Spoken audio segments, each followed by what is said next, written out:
Hello दोस्तों, नमस्कार। किसी चैनल में मैं आप सब लोगों का दिल से बहुत बहुत स्वागत करता हूँ। दोस्तों, इस वीडियो में हम लोग बात करने वाले एक बहुत ही ज़बरदस्त खबर के बारे में। एंड जैसे कि पता है, ये जो हफ्ता है वो इसी प्रकार के खबरों के चलते काफ़ी ज़्यादा चर्चे में यहाँ पे रहने वाला है।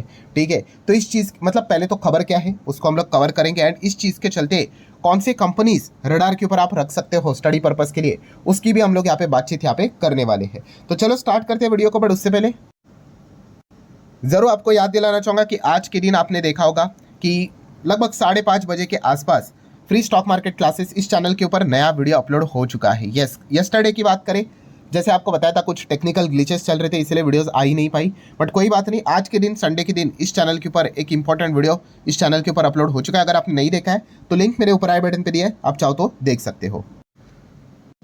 ठीक है दोस्तों, वीडियो को कंटिन्यू कर लेते हैं। जैसे कि ब्रेकिंग न्यूज़ मतलब क्या, देखिए आप सभी लोगों को पता है इस हफ्ते का सबसे बड़ा इवेंट है जीएसटी, मतलब जीएसटी काउंसिल की मीटिंग। एंड उसमें आप सभी लोगों को यहाँ पे पता ही है 3 रेट्स की बात हो रही है, 5%, 18% एंड सबसे बड़ी चीज़ कौन सी, 40%। 40% की अगर हम लोग बात करें, इसको लेकर अलग अलग खबरें यहाँ पे सामने आ रही कि कौन आ सकता है कौन नहीं आ सकता है। ठीक है, ऑलरेडी हम सभी लोगों को पता है कि भाई टबैको, ठीक है, सिगारेट्स, इस प्रकार की चीज़ें तो आ ही जाएगी। देन बोला जा रहा है कि शायद से कोल्ड ड्रिंक जैसे भी चीज़ें आ सकती है। ठीक है, होगा नहीं होगा वो तो डाउटफुल है। देन लग्जरी गाड़ियाँ, महंगी महंगी गाड़ियाँ, इसको 40% के ब्रैकेट में डालने की बात यहाँ पे हो रही है। ठीक है, इस प्रकार की बहुत सारी खबरें हम लोगों ने सुन ली थी। अभी एक और खबर यहाँ पे सामने आ रही है दोस्तों, 40% ब्रैकेट में एक और नया मेहमान यहाँ पे जुड़ सकता है। एंड अल्टीमेटली 40% ब्रैकेट जीएसटी मतलब क्या, वो पर्टिकुलर चीज़ और ज़्यादा महंगी हो जाएगी।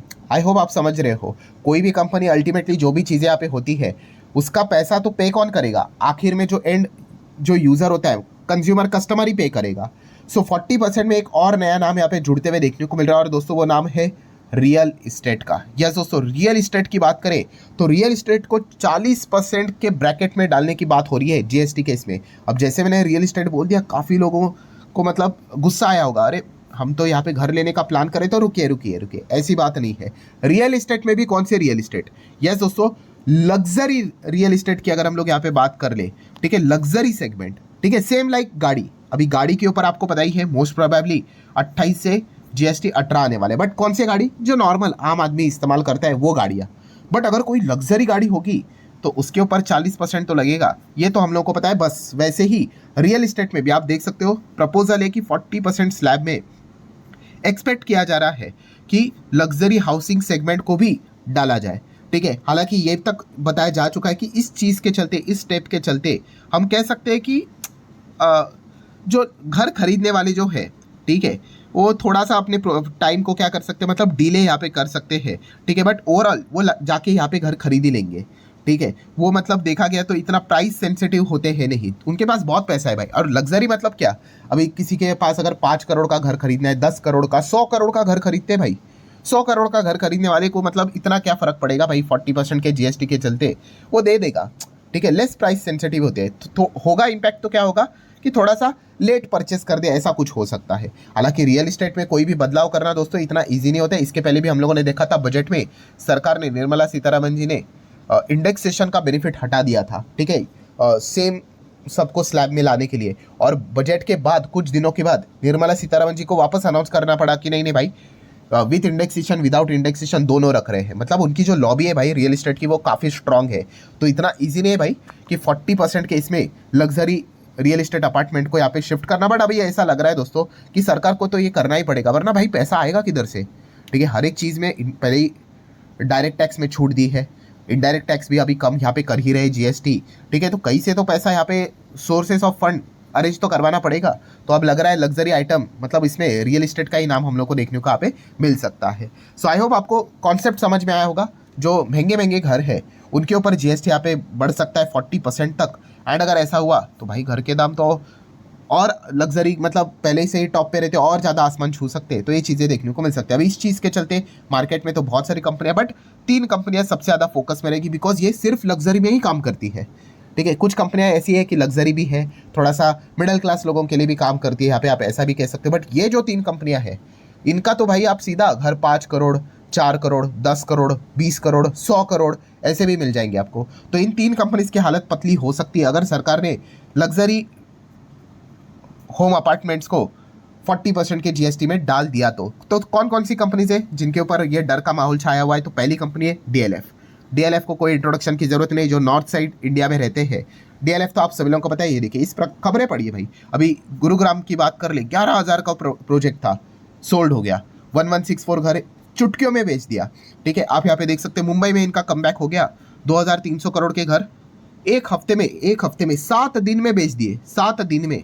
ठीक है, एंड आप ये जो घर देखोगे 7 दिन में, जो लग्जरी फ्लैट्स थे सारे, आपको बताना चाहूँगा इनकी प्राइस थी 4 करोड़ 5 करोड़। ठीक है, घर बना भी नहीं है भाई, और 4-5 करोड़ लोगों ने दे भी दिया। ठीक है, तो एकदम अल्ट्रा रिच लोग हैं, आप ऐसा भी कह सकते हैं। गुरुग्राम में आप देख सकते हैं 7,200 करोड़ के घर 3 दिन में बेच दिए, 3 दिन में। किसने? डीएलएफ में। तो आप समझ सकते हैं दोस्तों, डीएलएफ जो काम यहाँ पे करता है, काफ़ी लग्जरी स्पेस में काम करते हुए देखने को यहाँ पे मिल जाता है। सो कंपनी की बैलेंस शीट अगर आप चाहो तो यहाँ पे देख सकते हो। रिजर्व्स क्या है कंपनी के? 42,000 करोड़ के रिजर्व्स हो चुके हैं। कर्जे की बात करें तो लॉन्ग टर्म बोरिंग कितना है कंपनी का? 1600 करोड़। पहले तो 2,000 करोड़ में चलता था, ये कम हो गया। शॉर्ट टर्म बोरिंग ये भी 2,000 करोड़ की रेंज में है।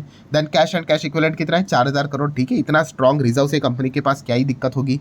पीएनएल की बात कर ले तो पीएनएल आप देख सकते हैं, खास करके कोविड के बाद का जो सेशन है, अगर आप यहाँ पे चेक करोगे नेट प्रॉफिट, ठीक है, यहाँ पे कोविड में तो हालत खराब हुई थी, उसके बाद 1,000 करोड़, मतलब 4 का ईपीएस, 6 का ईपीएस, 8 का ईपीएस, 11 का ईपीएस, 17 का ईपीएस, अभी 18 का टच यहाँ पे हो सकता है। मतलब निरंतर कंपनी पिछले 4-5 साल से बढ़िया परफॉर्मेंस यहाँ पे देती ही जा रही है।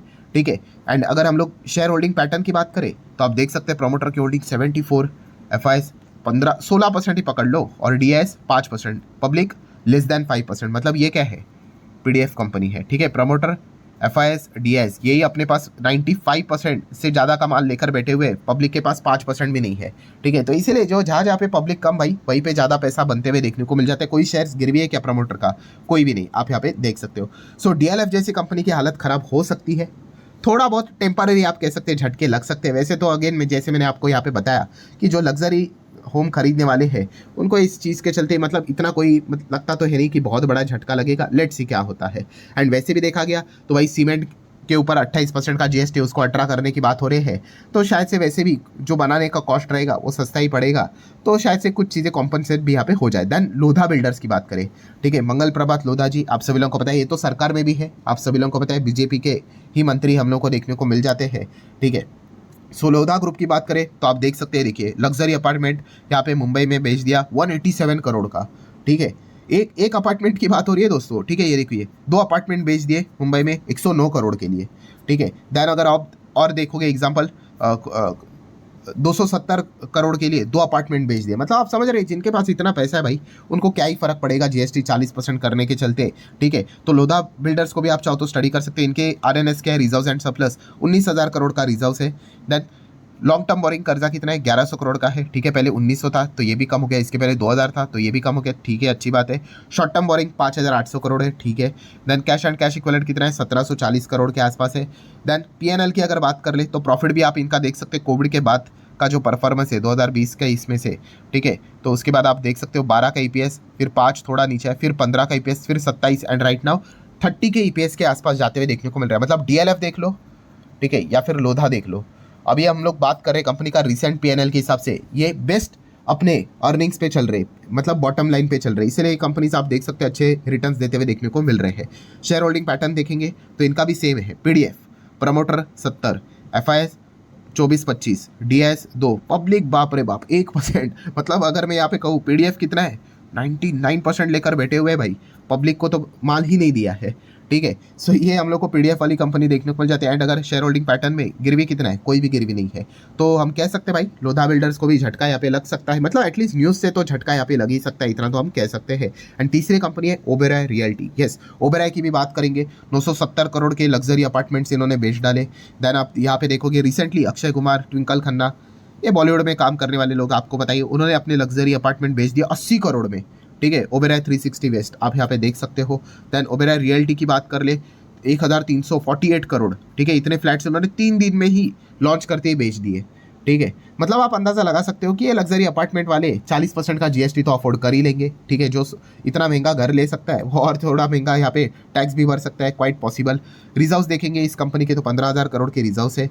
Then long term borrowing 2800 crore, short term borrowing 400 crore के आसपास, कैश एंड कैश इक्विवेलेंट की बात कर ले 1000 करोड़ के आसपास कैश है। पीएनएल की बात कर ले तो इनका भी पीएनएल कैसा चल रहा है आप यहाँ पे देख सकते हैं। आफ्टर कोविड 20 का ईपीएस 28, 52, 61, 56, तो इनका भी बहुत अच्छा परफॉर्मेंस पिछले 4-5 साल में हम लोग को देखने को यहाँ पे मिल चुका है। शेयर होल्डिंग पैटर्न की बात करें तो ये भी पीडीएफ वाली कंपनी, प्रमोटर, एफआईएस, डीएस देख लो, तीनों मिलाकर 98% के आसपास है, अप्रॉक्सीमेटली 98 बोलो, 97 बोलो, ठीक है। पब्लिक कितना है, केवल 2%। सो प्रमोटर कितना है, 67, एफआईएस 19, डीएस 10, ठीक है। और पब्लिक देखो कितना कम, और प्रमोटर का शेयर गिरवी है तो नहीं है, ठीक है। तो ये 3 कंपनीज है जो हम कह सकते हैं कि अगर जीएसटी 40% हुआ, न्यूज़ सुनकर तो भाई बुरा ही लगेगा, इतना तो हम कह सकते हैं। हाँ, एक आप विचार कर सकते हैं, अरे गोदरेज प्रॉपर्टी का नाम नहीं लिया है, तो दोस्तों गोदरेज प्रॉपर्टी लग्जरी में भी आती है और प्लस नॉर्मल मिडिल क्लास के लिए भी अपार्टमेंट्स यहाँ पे बनाती है, ठीक है। तो यहाँ पे थोड़ा सा आपको मिक्स रिएक्शन देखने को मिल जाए, ठीक है। उतना एग्रेसिव रिएक्शन ना देखने को मिले जितना कि इन कंपनीज को देखने को यहाँ पे मिल जाता है। सो ठीक है दोस्तों, व्हाट्स द फाइनल कंक्लूजन। अभी ये जीएसटी काउंसिल की मीटिंग पे हर किसी का फोकस रहेगा। अभी जैसे कि खबरों में ये बोला जा रहा है कि 40% के स्लैब में लग्जरी अपार्टमेंट को भी डाला जाएगा। अभी वो लग्जरी का डेफिनेशन भी क्या होगा वो भी देखने वाली बात है। स्क्वायर फीट के हिसाब से रहेगा या प्राइसिंग के हिसाब से रहेगा या दोनों के हिसाब से, तो ये भी एक इंपॉर्टेंट चीज़ है। बट अगर ऐसा हुआ तो ये जो 3 कंपनीज है, ठीक है, उस दिन देखने लायक होगी कि उनके शेयर के ऊपर क्या रिएक्शन देखने को मिल जाता है। सो आशा करता हूं दोस्तों वीडियो हेल्पफुल लगा होगा, चाहो तो लाइक एंड शेयर कर सकते हो। मिलते हैं नेक्स्ट वीडियो, तब तक के लिए बाय बाय। एंड उससे पहले जैसे आपको बताया कि स्टॉक मार्केट क्लासेस इस चैनल पे भी विजिट करना। अभी ये जो वीडियो है स्क्रीन के ऊपर आप लोगों को देखने को मिल रहा होगा, इसके ऊपर आप क्लिक करोगे तो डायरेक्टली उसके ऊपर रिडायरेक्ट हो जाओगे। सो चलिए दोस्तों, मिलते हैं नेक्स्ट वीडियो में, तब तक के लिए बाय बाय।